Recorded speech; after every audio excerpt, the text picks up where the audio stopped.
오늘 하나님 말씀은 누가복음 19장 1절부터 10절까지 말씀입니다. 우리가 지난 시간에는 사람들에게 인정받으려고 했던 바리새인과 하나님 앞에 의롭다 인정받은 세리의 그 비유를 봤습니다. 그 세리 중에서도 가장 못된 두목 세리장 삭개오를 예수님이 만납니다. 그래서 제가 그동안에 한동안 비유를 설교했는데 오늘은 비유가 아니라 실화입니다. 실제 예수님이 만나고 벌어졌던 일입니다. 근데 좀 당혹스럽습니다. 도대체 예수님은 뭘로 사람을 평가하시는지 우리를 헷갈리게 만드는 그런 만남입니다. 서민들 피 빨아먹고 사는 자는 준엄하게 꾸짖고 사람들 앞에서 망신 주는 게 맞지 않습니까? 그런 자들과 어울려 버리면 윤리나 도덕 기준은 어떻게 됩니까? 착하고 바르게 살 필요 없고, 그리고 민족 등쳐먹는 거 그거 괜찮다는 얘기가 됩니까? 당시 예수를 그렇게 오해했던 무리와 똑같은 문제를 지금 우리들도 안고 있습니다.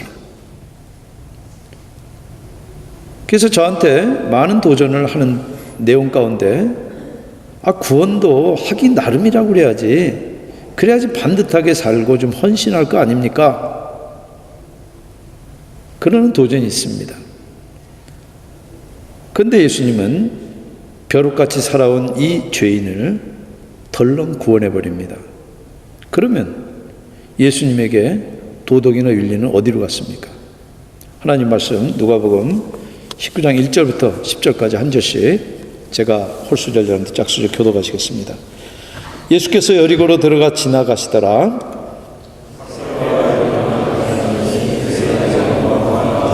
그가 예수께서 어떠한 사람인가 하여 보고자 하되 키가 작고 사람이 많아 할 수 없어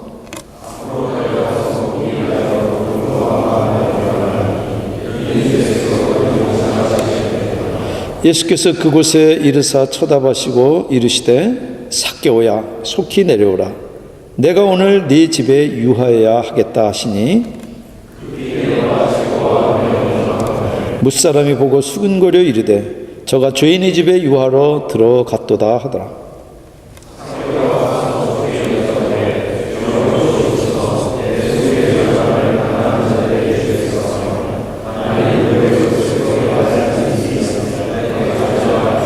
예수께서 이르시되 오늘 구원이 이 집에 이르렀으니 이 사람도 아브라함의 자손임이로다. 아멘. 잠깐 기도하시겠습니다. 성령 하나님, 이 시간 사랑하는 주의 교우들의 마음들을 주님 어루만지시옵소서. 그래서 죽은 영혼은 살아나게 하시고 잠든 사람은 깨게 하시고 우리가 주님을 더 밝히 보고 주님의 그 구원의 기쁨을 만끽하는 그런 시간 되도록 이 시간을 성령 하나님께서 온전히 주장해 주시옵소서. 예수님 이름으로 기도합니다. 아멘. 삭개오는 여리고 사람은 누구나 다 아는 악당 중에 악당입니다. 세리장이라고 하는 단어가 성경에 여기 딱 한 번 나오는데, 여기 지금 로마 제국은 식민지에서 악랄하게 수탈해서 알뜰하게 본국으로 챙겨갔습니다. 그런데 그 착취에 맨 선봉에 선 것이 바로 이 로마의 앞잡이 세리들입니다. 그리고 여리고는 수도 예루살렘 관문에 있는 아주 수지 맞는 알짜세관입니다. 이 로마 군대 비호를 받으면서 세리들이 동족들에게 세금을 걷어서 로마에 보내면서 자기들 이득 또한 살뜰하게 챙긴 정말 벼룩 같은 존재들입니다. 그런 삭개오는 여리고 사람들은 누구나 아는 7절 죄인입니다. 일본의 그런 식민지 경험이 있는 한국인들에게는 친일파 부역자 같은 그런 단어입니다. 삭개오가 왜 도대체 그러고 살까요? 못됨시 민족을 배반해서 주변에 죄인 소리 들으면서 그렇게 외롭게 살까요? 다 돈 때문이에요. 로마 총독부는 세리들에게 세금을 매길 권한을 줬습니다. 그래서 로마에 보낼 것보다 많은 세금을 동족들에게 자기들 멋대로 매길 수 있었어요. 여러분들 미주디도 세금 얻어가지고 여러분들이 자동차세 내는 거, 주민세 내는 거 그거 가지고 도서관 짓고 다리도 짓고 그러는데 세금 마음대로 여러분들이 거둘 수 있다 그러면 그것같이 황금알 낳는 비즈니스는 없을 거예요. 그래서 세리는 가장 부자면서 가장 욕을 많이 먹는 직종입니다. 그리고 이 삭개오는 보통 세리가 아니라 세리장이에요. 여리고 세리 중에서 우두머리고, 그래서 버는 돈에 비례해서 먹는 욕도 많은, 정말 가장 미운털이 많이 박힌 그런 자입니다. 삭개오는 돈을 위해서 모든 것을 다 무릅쓴 겁니다. 근데 과연 삭개오만 그렇게 돈에 목을 맵니까? 예수님은 분명히 저 공중에 나는 새를 보라, 들에 핀 백합화를 보라 그러면서 사람의 생명이 소유에 넉넉한 데 있지 않다. 새도 먹이고 백합화도 입히시는 하나님 바라봐라. 그렇게 가르치지만은 어디 우리가 그렇습니까? 통장 잔고에 맥없이 우리들의 감정이 좌우되지 않습니까? 그래서 돈이 없으면 낙심하다가 텍스 리턴 받아가지고 잔고가 든든해지면은 우리들 마음도 든든해지지 않습니까? 생명이 소유에 넉넉한 데 있는 게 우리 현실 아니에요? 예수님은 지금 그런 감정을 가리키는 것이 아니라 돈에 목을 매는 태도를 가리키고 있습니다. 예수님은 돈에 목을 매는 그 탐심을 직설적으로 비난하십니다. 누가복음 16장 13절에 집 하인이 두 주인을 섬길 수 없나니 혹 이를 미워하고 저를 사랑하거나 혹 이를 중히 여기고 저를 경히 여길 것입니다. 너희는 하나님과 재물을 겸하여 섬길 수 없느니라. 여러분들, 돈이 가장 중요한 사람은요 반드시 돈의 노예가 됩니다. 돈을 위해서 살면은 돈의 노예 아닙니까? 노예가 된 증거는 내가 돈에 목을 매면서 탐욕에 빠져 살면서도 스스로는 그거를 못 본다는 겁니다. 그래서 탐욕에 빠진 사람 가운데 나는 지금 탐욕에 빠져 있습니다라고 자기를 인정하고 보는 사람은 본 적이 없어요. 예수님은 동성애보다도 돈을 섬기는 탐심을 훨씬 자주 강하게 힐난했습니다. 왜냐하면 탐심이라고 하는 것은 탐심에 빠져 있으면서도 그 사람을 탐심에 빠진 것을 모르게 만드는 그런 아주 위험한 것이기 때문에 그렇습니다. 근데 삭개오도 처음부터 자기가 결심하기를 내가 동족들 배반하고 제국주의 앞잡이가 되겠다 그래가지고 세리장 됐을까요? 절대 그러지 않았을 겁니다. 돈이 많으면 명예도 따라오고 이웃의 관심과 사랑도 생길 줄 알고 시작했을 거예요. 근데 자기도 모르는 사이에 탐욕의 노예가 돼가지고 자기 모습을 발견했을 때는 이미 부자가 되었고 동시에 여리고의 악당이 되어 있는 자신을 본 겁니다. 그런데 키가 작으면은 무리들 앞에 서면은 여리고는 예수님을 뵐 수 있을 텐데 삭개오는 지금 그러지도 못합니다. 여기 삭개오의 작은 키는 단지 신체적인 특징뿐만 아니라 여리고 안에서의 사회, 이 삭개오의 형편없는 사회적인 위세, 프레스티지를 지금 상징적으로 보여주는 겁니다. 누구도 삭개오에게 자리를 내주지 않은 거예요. 자기가 지금 돈도 많고 점령군은 뒤에서 조정해서 움직일 수 있는지 모르지만은 여리고에서 삭개오는 가장 형편없는 하찮은 존재예요. 그러니까 삭개오가 돌출 행동을 합니다. 나무를 탑니다. 그런데 지금도 중동에서는 자유나 권리보다도 채통과 품위부터 따집니다.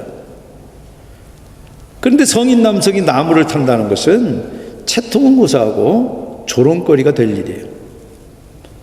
그러나저나도 지금 온 동네방네 조롱받는 이 삭개오가 키까지 작았으니까 얼마나 채통 있게 처신하기 위해서 품위 유지하려고 애썼겠어요. 그런데 왜 나무는 탑니까? 3절에 예수께서 어떤 분인가 보려고. 채통이고 품이고 따질 겨를도 없이 지금 삭개오는 절박한 거예요. 예수님을 보기 위해서 나무를 탄 겁니다. 여러분들 점잖은 분 만나면은 안 그런 사람들도 점잖 떠는 법인데, 지금 예수님은 점잖 떠는 모든 사람들 다 제쳐놓고 점잖지 못하게 나무에 오른 삭개오를 향합니다. 동네에서 가장 악명 높은 악당, 세리 중에 우두머리니까 최악이 틀림없어요. 그런데 그 점잠 떠는 그 도덕적인 무리들 앞에서 그 악당을 대화 상대뿐만 아니라 식사 상대로 골라요. 여러분들 고대 이스라엘에서 밥 같이 먹는 거는 친구가 된다는 얘기입니다. 무리가 다 불만이지만 예수님은 굴하지 않습니다. 삭개오, 내가 이 점잔 떠는 무리가 아니라 오늘 바로 네 집에 머물겠다. 나무에서 급히 내려온 삭개오는 기쁘게 예수님을 자기 집에 모십니다. 여러분들이 짧은 이 본문이지만요, 모두 다 점잔 떨 동안에 삭개오는 채통이고 뭐고 다 내던지고 겸손하게 주님께 다가간 거예요. 여러분들 세리장의 채통과 사회적인 신분이 있잖아요. 가진 돈 생각하면은 남들이야 어떻게 대하든 말든 삭개오도 나름 무시당하지 않고 살 수 있는 나름대로 비결이 다 있어요. 그러나 돈도 채통도 다 내려놓고 조롱받을 각오까지 하면서 주님에게 절박하게 간절하게 다가간 겁니다. 그러나 오늘 본문의 중심은 삭개오가 아닙니다. 삭개오 선택이 아니에요. 주님이 삭개오를 선택합니다. 물론 사람도 결단하고 예수님 앞에 와야 됩니다. 십자 앞에 나와야 됩니다. 그러나 아무리 인간이 마음 먹고 나와도 예수님이 안 만나주면은 절대 그 사람 구원 못 받습니다. 그 사람의 결심이 아니라 주님이 찾아올 때 진정한 변화가 일어납니다. 그리고 그 진정한 변화는 바리새인들이 폼 잡는 거하고는 전혀 질적으로 다른 그런 변화예요. 예수님이 만나주시니까 삭개오 안에 내면의 변화가 생기는데 진정한 회심이 일어나요. 그래서 삭개오는 지금 자발적으로 소유의 절반을 가난한 자에게 나눠주겠다고 이야기합니다. 파격적인 이야기예요. 그런데 한글 성경은 8절을 미래형으로 주겠습니다, 갚겠습니다 이렇게 번역을 했지만 헬라어 원문에는 두 동사의 시제가 모두 다 현재 시제입니다. 그럼 무슨 뜻이 됩니까? 그래서 최근에 일부 학자들은 그때까지 삭개오가 이렇게 해왔다라고 하는 탄원이라고 그렇게 해설하고 주장을 합니다. 그러나 이 단락은 세리장이 비밀리에 해왔던 선행을 공개하는 게 포인트가 아니에요. 죄인 세리장이 아무 조건 없이 예수님에게 구원받은 내용이에요. 그래서 지금 이 말은 비록 시제가 현재 시제지만 탄원이 아니라 지금 즉시 그럽니다라고 하는 즉각적인 약속으로 해석하는 것이 올바른 해석입니다. 여러분들 부자 청년관원은 예수님이 참 귀하게까지 봤어요. 그런데 예수님이 너 소유를 팔아서 가난한 사람에게 나눠주고 나를 따라와라, 그러니까 포기하고 떠나가 버렸어요. 그러나 지금 이 악당은 아무 말도 없으신데 스스로 소유를 처분해서 자기에게 임한 구원, 자기에게 임한 하나님 나라에 반응하는 거예요. 그리고 만일 누구의 것을 속여 빼앗은 일이 있으면 네 갑절이나 갚겠나이다. 그래서 앞에 것과 달리 나중 약속은 자비가 아니라 정의를 세우겠다는 얘기예요. 여태까지는 자기가 불의를 저지르고 정의를 깨면서 살았는데 이제는 하나님의 공의를 세우는 일을 하겠다는 겁니다. 여태 속여서 큰 돈 벌었어요. 세금 무겁게 매겨서 남 못 살게 굴면서 그 이득으로 살았어요. 근데 민수기 5장 7절에 보시면 그 지은 죄를 자복하고 그 죄값을 온전히 갚되 5분의 1을 더하여 그가 죄를 지었던 그 사람에게 돌려줄 것이요. 여기 지금 속여서 독직했으면은 20% 이자 붙여가지고 돌려주면 율법을 지키는 거예요. 그런데 삭개오는 지금 300%를 붙여서 갚겠다는 얘기입니다. 율법이 아니라 은혜로 구원받는 것을 알기 때문에 그래요. 그래서 고작 율법이 정한 그 기준 한 푼이라도 내가 손에 안 봐야지 그러면서 따지고 계산하고 하는 것이 아니라 그 수준을 훌쩍 뛰어넘어서 자기가 받은 그 은혜의 분량에 따라서 반응하고 그리고 그 이상도 하고 있는 거예요. 그런데 구약에는 11조가 분명하게 나옵니다. 그러나 신약에는 그런 기준이 없습니다. 그래서 11조를 안 해도 된다라고 하는 분들이 있습니다. 여러분들, 헌금은 받은 은혜의 분량대로 자발적으로 기쁘게 드리는 것이 성경의 원리입니다. 누구도 얼마 해라고 규정하지 않아요. 그런데 그 원리는 10% 미만에만 적용되는 것이 아니라 10% 이상에도 적용되는 거예요.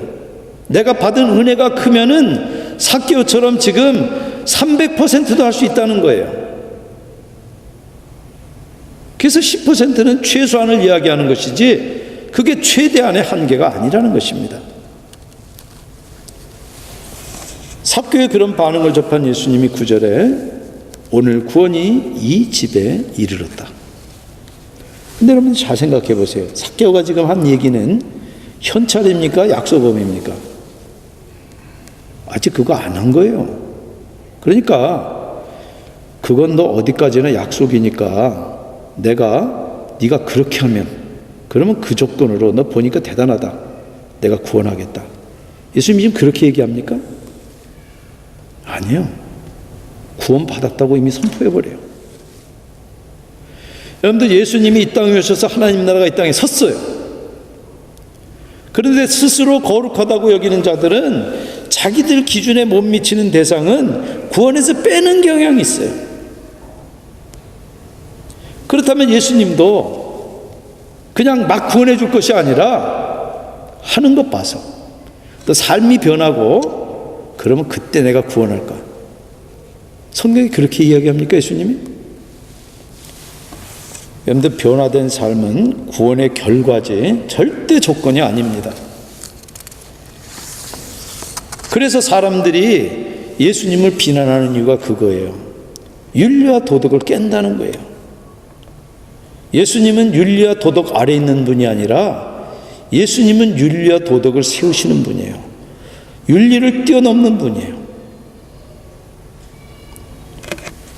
그리고 구원은 그 창조주 하나님의 값없이 주는 선물입니다. 그래서 삭개오의 회심도 선물이에요.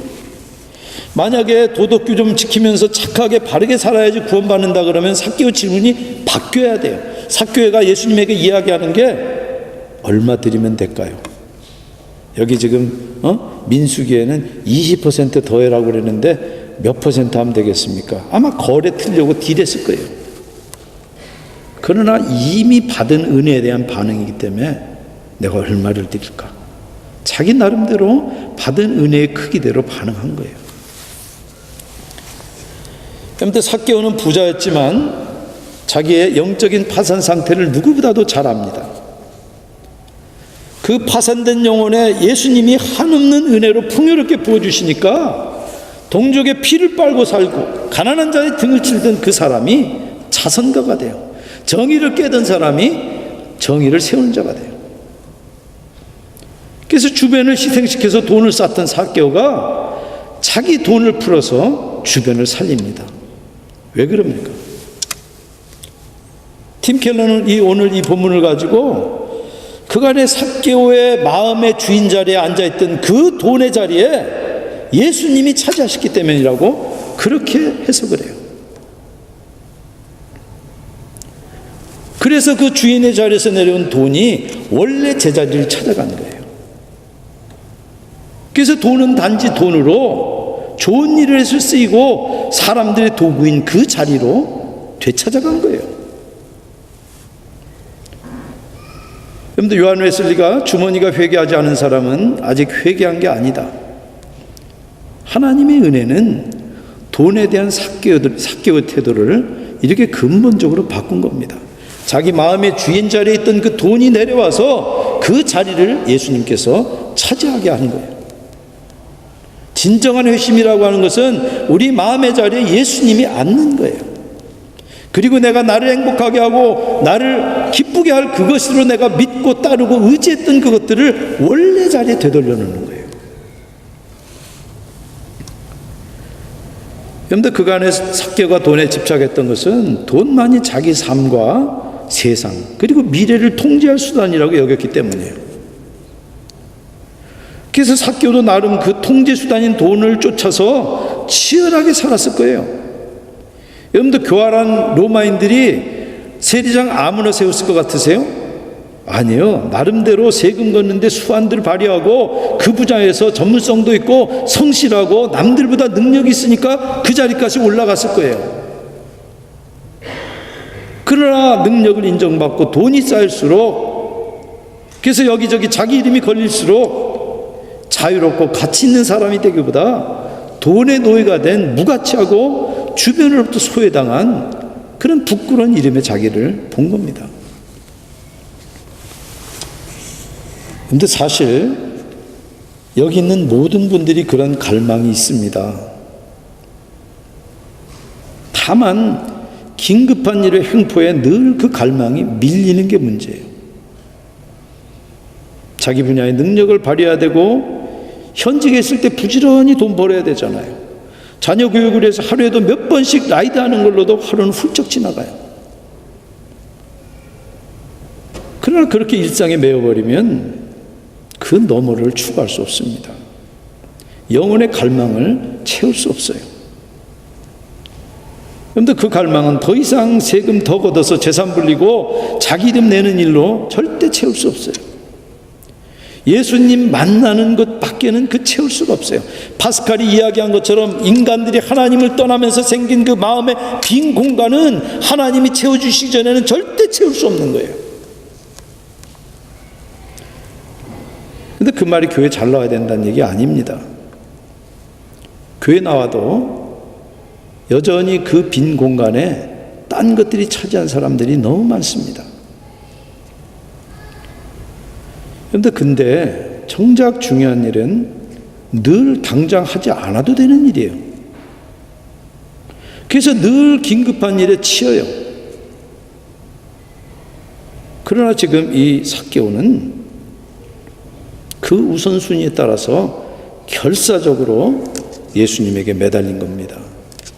그리고 그 삭개오를 주님은 어루만지시면서 아브라함의 자손으로, 믿음의 자손으로 받아들이세요. 그러면서 당신이 오신 목적을 10절에 인자가 온 것은 잃어버린 자를 찾아 구원하려 함이라. 그런데 이 표현은 에스겔서 34장에서 온 표현입니다. 에스겔서 34장에 보면은 양의 고기와 기름으로 배불리고 양털로 자기 몸을 감싸면서 양떼는 먹이지도 않고 돌보지도 않는 그 사꾼 목자와 참 목자를 대비시키고 있어요. 예수님은 이스라엘의 잃어버린 양을 찾아서 구원하는 참 목자라는 이야기예요. 삭개오, 바로 너야. 내가 딴 사람이 아니라 바로 너 같은 잃어버린 자를 내가 찾아서 왔다. 그 말이에요. 그런데 예수님 주변에는 늘 잃어버린 자들이 득실거립니다. 왜냐하면 그런 자들을 찾았기 때문에 그래요. 12제자만 해도 어부가 제일 많고 세디에다가 심지어 독립군 열심당원까지 있었어요. 사회적인 신분들이 다 낮은 사람들이에요. 죄인들과 장애인, 과부와 가난한 사람들이 주변에 있었어요. 여러분들, 세련되고 부유해진 현대 교회는 참 불편한 진실입니다. 과연 잃어버린 사람이 그런 교회에 발붙일 수 있을까요? 우리 교회는 어떻습니까? 우리 교회도 거처가 불안정한 분이 우리 교회 와서 마음 편하게 앉고 여러분들이 그런 분 곁을 내주십니까? 그런데 우리가 예수님 따르고 믿는다고 그러지만 고지를 점령한 깨끗한 부자가 되고 싶어 하지 잃어버린 사람은 가급적이면 회피합니다. 그러면은 지금 삭개오 집에 들어간 예수님 보고 죄인 집에 들어갔어. 수군대는 무리하고 뭐가 다릅니까? 그러면 예수님은 잃어버린 자들을 찾아 구원하러 오셨다라고 하는 그게 교회인데 예수님이 그런 교회에 오실 수 있을 것 같으세요? 도스토옙스키가 대신문관에서 이야기한 것처럼 그런 교회에 찾아가면은 우리는 당신 같은 사람 필요 없습니다. 그럴 거예요. 그래서 삭개오 보십시오. 예수님 만날 갈망이 얼마나 크면은 죄인으로 왕따 당하는 주제에 무리들 앞에 섭니다. 가능한 로마 군인 뒤에 숨어서 이득 챙기는 게 상책인 주제에 지금 나선 거예요. 키가 작아서 무리들 틈 가운데서 볼 수 없으면은 포기할 텐데 나무까지 타요. 어쩌면 곁에 있던 애들이 보고 따라서 삭개오 놀리면서 같이 나무에 올라갔을 수도 있어요. 그런 거 아랑곳하지 않고 주님께 매달립니다. 그런데 이 무리와 삭개오를 한번 비교해 보십시오. 무리는 수군대입니다. 예수가 죄인 집에 들어갔대요. 무리는 삭개오 무시하고 죄인 취급해도 영혼 구원의 관점에서는 점잖은 척 뒤에서 수군대고 있는 이 무리가 더 안타까운 사람들이에요. 그런데 예수님께 인정받은 이 삭개오 기쁨을 누가복음 15장에 세 가지 잃어버린 것의 비유가 나오는데 거기 모두 똑같이 기쁨이 나옵니다. 다 잃어버렸다가 찾은 기쁨이에요. 구원의 기쁨이에요. 여러분들 예수님 만날 때 누리는 기쁨은 내가 여태 쫓던 그 모든 것을 다 내가 잃어버려도 그래서 내 마음의 왕좌에 모시면서 이게 있어야지만 내가 내 행복한 인생이 내 미래가 그리고 내 앞날이 열린다고 믿던 그 모든 것하고 다 바꾼다 해도 하나도 우리가 아깝지 않은 그런 기쁨이에요. 여러분들 특별히 누가가 여기 삭개오를 기록한 것은 교회가 교회되고 복음이 복음되는 그 바탕에 바로 그 기쁨이 있기 때문이에요. 그 기쁨은 바로 죄와 사망에서 해방된 기쁨이에요. 삭개오 죄인이라고요? 맞아요. 자기도 인정했어요. 권력남용에 독지까지 인정했어요. 그러나 예수님 만난 삭개오는 이제 더 이상 그렇게 안 살아요. 예수님이 너 사는 거 보고 그렇게 이야기하시지 않아도 삭개오는 그렇게 안 살아요.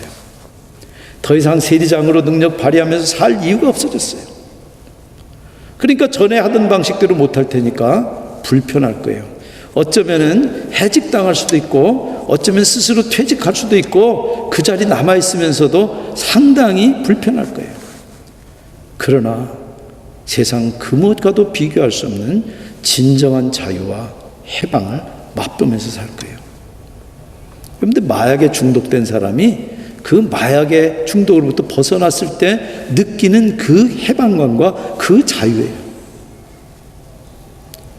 그 여기 재산의 반을 나눠주고 속인 건 4배나 갚겠다는 얘기는 그동안에 내가 내 마음의 주인 자리에 내가 모시고 살았던 그 돈이 더 이상 내 주인이 아니라는 얘기예요. 거기 내가 속박당하지 않는다는 얘기예요. 그런데 그보다 큰 자유와 기쁨이 어디 있습니까? 아니 목사님 그래도 그렇지 현실은 내가 누리지 않으면 누릴 수밖에 없는 그런 현실 아닙니까? 예수님이 찾아오시면 바로 그 생각이 바뀌고 그 생각이 바뀔 때 여러분들이 진정한 회심이 일어나는 것입니다. 여러분들 우리가 세상 떠나서 살 수 없습니다.